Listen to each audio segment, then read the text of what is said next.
नमस्कार दोस्तों। आज हम देखेंगे कि शिक्षा मनोविज्ञान का अर्थ और उसकी परिभाषा क्या है। शिक्षा मनोविज्ञान के विषय क्षेत्र और शिक्षा मनोविज्ञान अध्ययन की विभिन्न विधियों के बारे में समझने का प्रयास करेंगे। तो सर्वप्रथम यदि हम शिक्षा मनोविज्ञान की बात करते हैं तो शिक्षा मनोविज्ञान जैसा नाम से ही विदित है, दो शब्दों शिक्षा और मनोविज्ञान से मिलकर बना है, जिसे अंग्रेजी में एजुकेशनल साइकोलॉजी कहते हैं। यदि हम एजुकेशनल साइकोलॉजी की बात करें तो शिक्षा जैसे किसी भी व्यक्ति के व्यवहार का अध्ययन है।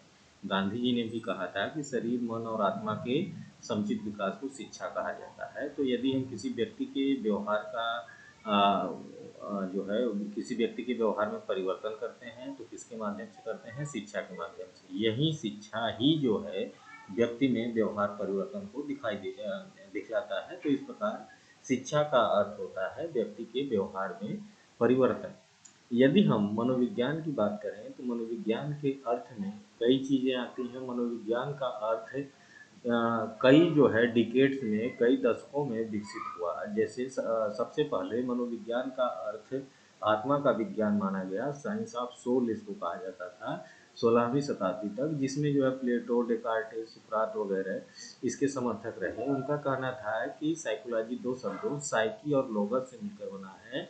साइकी का अर्थ होता है आत्मा और लोगोस का अर्थ होता है विचार विमर्श। तो इस प्रकार साइकोलॉजी आत्मा का विज्ञान है। चूंकि आत्मा को हम लोग देख नहीं सकते, इसलिए इस विचार को स्वीकार नहीं किया गया। इसके बाद जो है 17वीं शताब्दी में इसे मस्तिष्क या मन का विज्ञान माना गया, जिसे साइंस ऑफ माइंड कहते हैं, जिसके समर्थक पोम्पोनाजी थे। उन्होंने कहा कि मनोविज्ञान या साइकोलॉजी मन का विज्ञान है या मस्तिष्क का विज्ञान है। इसको भी जो है स्वीकार नहीं किया गया। ये 17वीं शताब्दी तक ये परिभाषा चलती रही, क्योंकि जो है मन को भी हम लोग नहीं देख सकते। ऐसी स्थिति में यह परिभाषा भी स्वीकार नहीं की गई। इसके बाद जो है 18वीं शताब्दी में चेतना का विज्ञान या इसको साइंस ऑफ कॉन्शियसनेस कहा गया साइकोलॉजी को, जिसमें इसके समर्थक में वाइट्स, विलियम जेम्स, वोंट सूली इत्यादि थे। इन्होंने इसको कॉन्शियसनेस कहा, चेतना कहा। इसके कॉन्टेक्स्ट में 1879 में ऊंट साहब ने एक जो है विश्व की पहली जो है मनोविज्ञान प्रयोगशाला भी स्थापित की। इसके बाद जो है फ्रायड ने इसको जो है कॉन्शियसनेस, सबकॉन्शियसनेस और अनकॉन्शियसनेस, चेतन और चेतन की अवस्था में बांट के साइकोलॉजी का अध्ययन किया कि ये चेतना का विज्ञान है। क्योंकि चेतना का विज्ञान भी अपने आप में पूर्ण परिभाषा प्रस्तुत नहीं करता, इसलिए इस कॉन्सेप्ट को भी स्वीकार नहीं किया गया। अब 19वीं शताब्दी में आते हैं जो व्यवहारवादी या बिहेवियरिस्टिक साइकोलॉजिस्ट थे। उन्होंने इसे व्यवहार का विज्ञान कहा, जिसमें जो है आपके Thorndike, Woodworth, garrison, crow and crow इत्यादि लोग थे। इन्होंने इसको साइंस ऑफ बिहेवियर या व्यवहार का विज्ञान कहा। तो इस प्रकार जो है साइकोलॉजी व्यवहार का विज्ञान कहलाती है। यानी हम जब किसी व्यक्ति के व्यवहार का अध्ययन करते हैं तो वह जो है आपकी साइकोलॉजी कहलाती है। तो इस प्रकार यदि हम देखें एजुकेशनल साइकोलॉजी को, तो एजुकेशन का मतलब होता है व्यवहार का अध्ययन, एजुकेशन का मतलब होता है व्यवहार में परिवर्तन, और साइकोलॉजी का मतलब होता है व्यवहार का अध्ययन। तो हम एजुकेशनल साइकोलॉजी को कंप्लीट डिफाइन करना चाहें तो इसका तात्पर्य होता है व्यवहार का अध्ययन करके व्यवहार में परिवर्तन ही करना एजुकेशनल साइकोलॉजी है। तो इस प्रकार शिक्षा मनोविज्ञान में यदि शिक्षा के जो है विभिन्न डायमेंशन देखें, जैसे शिक्षा के उद्देश्य क्या होते हैं, शिक्षा विधियाँ क्या होती है, पाठ्यक्रम क्या है, मूल्यांकन क्या है, उसका अनुशासन कैसे होता है, इन सभी में साइकोलॉजी का यूज होता है। और किस प्रकार से होता है, इसी का अध्ययन जो है आपका एजुकेशनल साइकोलॉजी कहलाता है। अब इसको जो है डिफाइन करने की अगर बात आ गई डिफिनीशन की, तो पेस्टोलॉजी ने इसको डिफाइन किया था कि शिक्षा मनोविज्ञान से तात्पर्य शिक्षण एवं सीखने की प्रक्रिया को सुधारने के लिए मनोवैज्ञानिक सिद्धांतों का प्रयोग करने से है। तो जो हम टीचिंग कर रहे हैं या जो जिससे बच्चे सीख रहे हैं, उसको किस प्रकार से बेहतर बनाया जाए कि बच्चे और अच्छी तरीके से सीख लें, यही जो है कहलाता है आपका शिक्षा मनोविज्ञान। स्किनर कहते हैं कि शिक्षा मनोविज्ञान मानवीय व्यवहार और शैक्षिक परिस्थितियों में अध्ययन है। तो किसी व्यक्ति का जो व्यवहार है उसको हम एजुकेशनल कंडीशन में या शैक्षिक परिस्थिति मतलब विद्यालय में एक तरीके से किस प्रकार से जो है व्यक्ति के व्यवहार का अध्ययन करते हैं, ये शिक्षा मनोविज्ञान का विषय होता है। स्टीफन कहते हैं कि शिक्षा मनोविज्ञान शैक्षिक विकास का क्रमबद्ध अध्ययन है। तो शैक्षिक विकास का तात्पर्य हुआ कि जो व्यक्ति का जो ग्रोथ है कि भाई पहले वो जो है शैशवावस्था में रहता है, इन्फेंसी स्टेज में, फिर जो है चाइल्डहुड में, एडोलेसेंस में किस प्रकार से परिवर्तन होते हैं और उसकी शैक्षिक क्या आवश्यकताएं हैं, इन सब का अध्ययन आपका शिक्षा मनोविज्ञान कहलाता है। अब मनोविज्ञान की आवश्यकता क्या है, इसको थोड़ा सा समझने का प्रयास करें। तो शिक्षा मनोविज्ञान की आवश्यकता को बालक के स्वभाव का ज्ञान प्रदान करने हेतु कि मतलब बालक का स्वभाव कैसा है क्लास में, इसका अध्ययन करने के लिए शिक्षा मनोविज्ञान का प्रयोग किया जाता है। बालक की वृद्धि और विकास हेतु, तो बालक में कितना जो है वृद्धि हो रही है, किस प्रकार का विकास हो रहा है, इसका अध्ययन करने के लिए शिक्षा मनोविज्ञान का प्रयोग किया जाता है। बालक को अपने वातावरण से सामंजस्य स्थापित करने के लिए, तो बालक एक परिस्थिति से दूसरी परिस्थिति में जब जाता है तो किस प्रकार से जो है अपने आप को एडजस्ट करे, इसके लिए भी जो है शिक्षा मनोविज्ञान का अध्ययन किया जाता है। शिक्षा के स्वरूप और प्रयोजनों से परिचित कराना, तो जितने भी जो है शिक्षा के उद्देश्य हैं या किस लिए शिक्षा दी जा रही है, इसका भी ज्ञान बालकों को देने के लिए एजुकेशनल साइकोलॉजी का प्रयोग किया जाता है। सीखने और सिखाने के सिद्धांतों और विधियों से अवगत कराना, तो जो भी सीखने के नियम हैं, सिद्धांत हैं, किन विधियों से बालक सीख सकता है, इन सभी का जो है बालक को ज्ञान देना ही जो है शिक्षा मनोविज्ञान का जो है एक महत्वपूर्ण विषय है।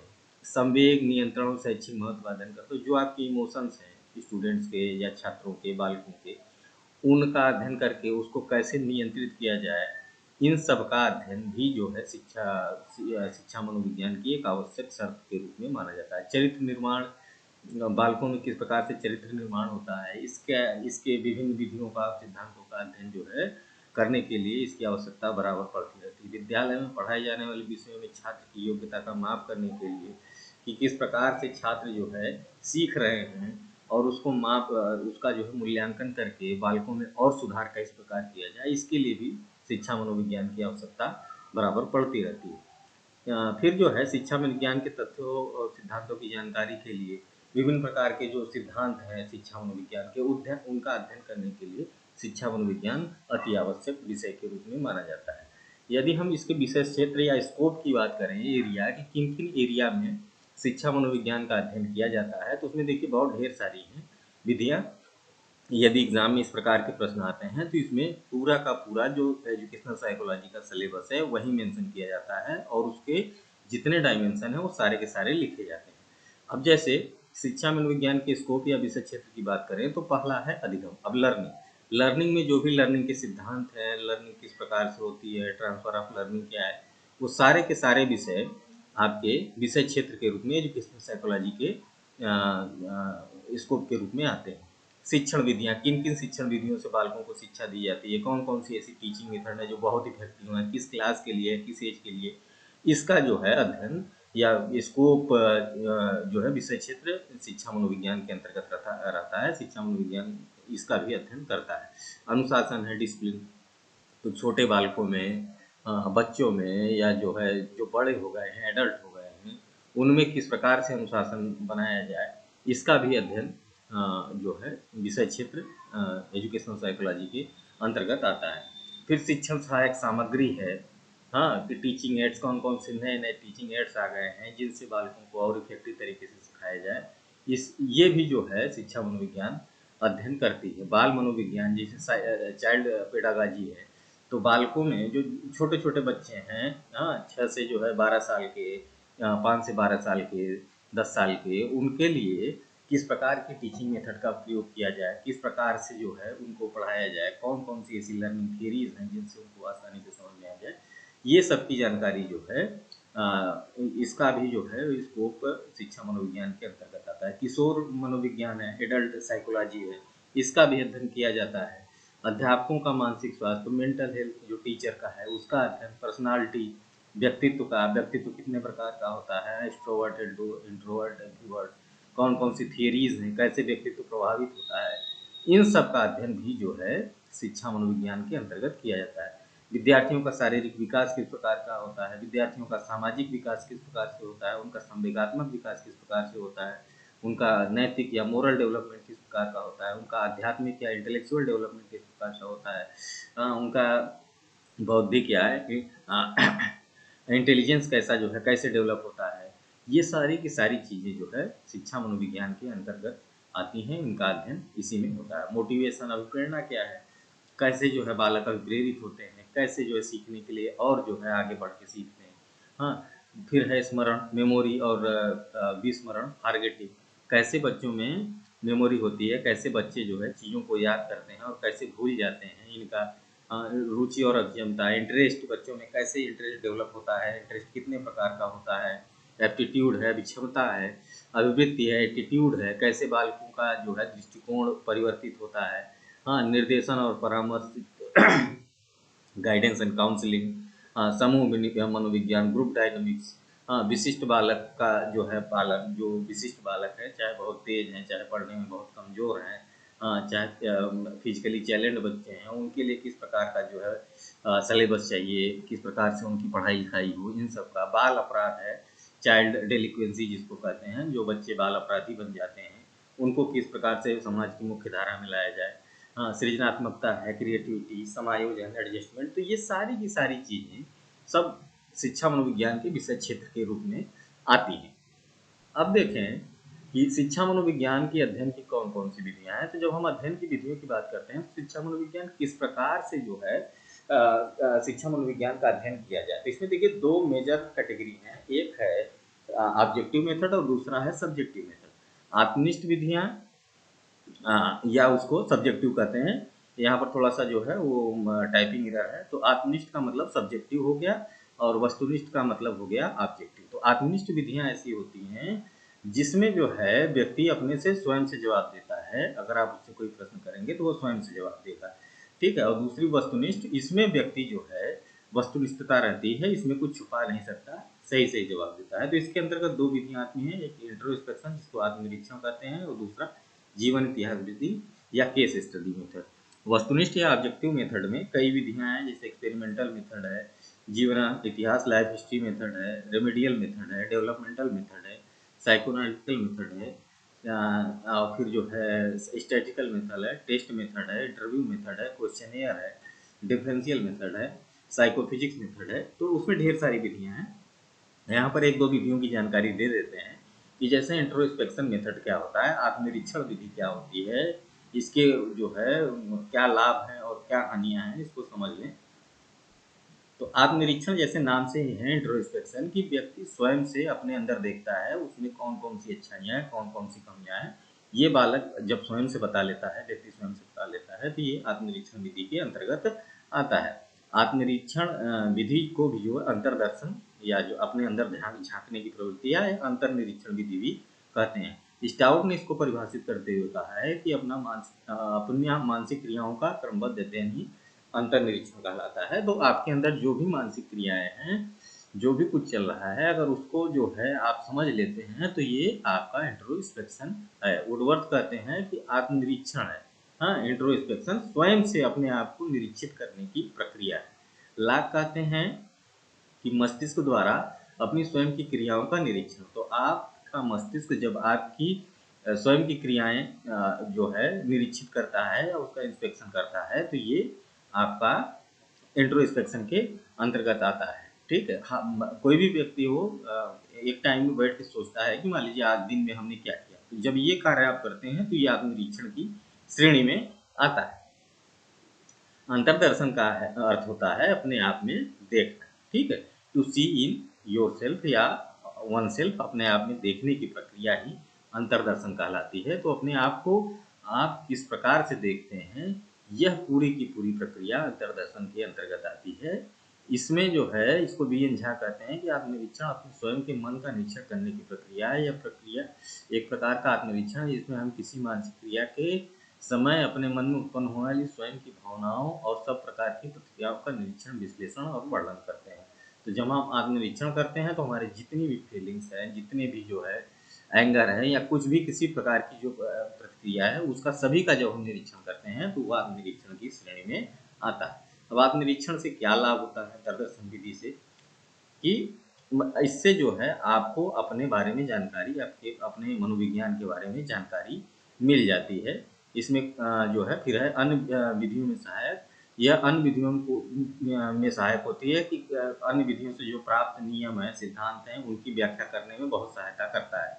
फिर है यंत्र और सामग्री की आवश्यकता। तो इसमें जो है, क्योंकि ये आत्मनिरीक्षण विधि है, व्यक्ति स्वयं से करता है, तो किसी भी प्रकार के कोई यंत्र की आवश्यकता आपको नहीं पड़ती, कोई भी रिक्वायरमेंट जो है मटेरियल्स का, इक्विपमेंट का जरूरत नहीं पड़ता, प्रयोगशाला की भी आवश्यकता नहीं पड़ती। आप स्वयं से जो है कहीं भी बैठ के आप अपना आत्मनिरीक्षण कर सकते हैं। तो ये तो आत्मनिरीक्षण विधि है। दूसरी विधि है जीवन इतिहास विधि या केस स्टडी मेथड इसको कहते हैं।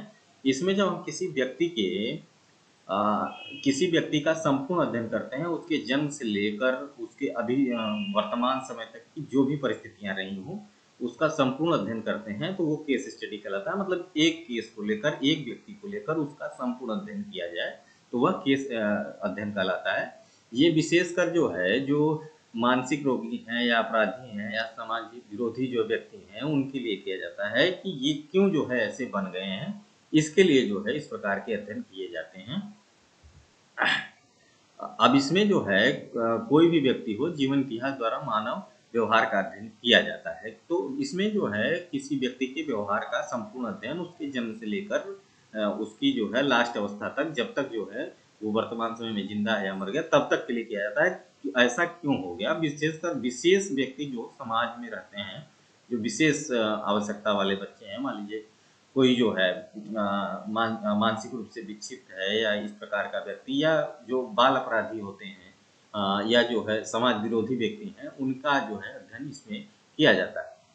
हाँ, बहुधा मनोवैज्ञानिक अनेक प्रकार के व्यक्तियों से पाला पड़ता है। इनमें कोई भी अपराधी, मानसिक रोगी, झगड़ालू, समाज विरोधी या कुछ भी व्यक्ति होगा, तो उसमें जो है उसके आसपास का उसका जो है व्यवहार किस प्रकार का है, कब पैदा हुआ, उसका पारिवारिक पृष्ठभूमि क्या है, हाँ, उसकी सामाजिक स्थिति क्या है, उसके माता पिता, शिक्षक, संबंधी, पड़ोसी, मित्रों से जो है मिल के आप जो है सारी जानकारियां इकट्ठा करते हैं कि शुरुआत में कैसा था, अब कैसा हो गया है, क्यों ऐसा हो गया है। जब इस प्रकार का अध्ययन आप करते हैं, तो ये पूरा का पूरा केस स्टडी के अंतर्गत आता है। हाँ, अब इसकी क्या क्या विशेषताएं हैं कि एक समय में एक इकाई का गहन अध्ययन, हाँ, किया जाता है। एक इसी व्यक्ति का संपूर्ण अध्ययन एक तरीके से होता है। हाँ, तो ये जो है एक वस्तुपरक होता है, सिस्टमेटिक होता है, ऑब्जेक्टिव होता है। प्रत्येक व्यक्ति का बहुपक्षीय अध्ययन किया जाता है। तो किसी एक व्यक्ति के सभी एस्पेक्ट का, ऐसा कोई एस्पेक्ट नहीं है जो छूट गया, सभी का अध्ययन किया जाता है। इसमें एक इकाई से संबंधित विभिन्न अंगों और विचारों को अलग अलग विवरणात्मक अध्ययन न करके उसमें पारस्परिक अंतर संबंधों का अध्ययन किया जाता है। तो सभी जो है जितने उसके डायमेंशन है, सभी को मिला के इसका अध्ययन हम लोग करते हैं। और तीसरी जो है विधि है एक्सपेरिमेंटल मेथड या जो है प्रयोग विधि कहते हैं। इसमें जब हम एजुकेशनल साइकोलॉजी के अंतर्गत अध्ययन करते हैं, तो इसमें एक सिस्टमेटिक ढंग से चीज़ों को परिभाषित करते हैं और उसी हिसाब से एक्सपेरिमेंट करते हैं। जो रिजल्ट आता है वो रिजल्ट फिर हम पूरी समाज पे जनरलाइज करते हैं। मान लीजिए जैसे कोई जो है समस्या आई है, तो समस्या के अध्ययन के लिए एजुकेशनल साइकोलॉजी के अंतर्गत सबसे पहले हम समस्या को देखेंगे, फिर उसमें समस्या में क्या क्या चर हैं उसको परिभाषित करेंगे, फिर उसके स्वतंत्र चर क्या है, परतंत्र चर क्या है, इसको निर्धारित करेंगे, डिपेंडेंट वेरिएबल, इंडिपेंडेंट वेरिएबल क्या होते हैं, इसको निर्धारित करेंगे। फिर उस प्रयोग में कौन कौन सी जो है एड्स लगेंगी, कौन कौन सी मटेरियल लगेंगे, उसको जो है एकत्रित करेंगे। प्रयोग की जाने वाली प्रक्रिया का निर्धारण करेंगे, मतलब डिजाइन बनाएंगे कि कौन किस प्रोसेस से हमें ये काम करना है। फिर लोगों के प्रयोगात्मक समूह के लिए चयन करेंगे, किन लोगों पर किया जाना है उसका चयन करेंगे, आंकड़ों को एकत्रित करेंगे, उनसे आंकड़े लेंगे और उसका विश्लेषण करेंगे और निष्कर्ष निकालेंगे। तो ये पूरी प्रक्रिया सिस्टमेटिक होती है। इसमें जो रिजल्ट मिलते हैं बड़े ऑथेंटिक रहते हैं। तो ये एक तरीके से एक्सपेरिमेंटल मेथड है। ठीक है। तो इस प्रकार से आज हमने देखा कि शिक्षा मनोविज्ञान क्या है, उसका उसकी आवश्यकता क्या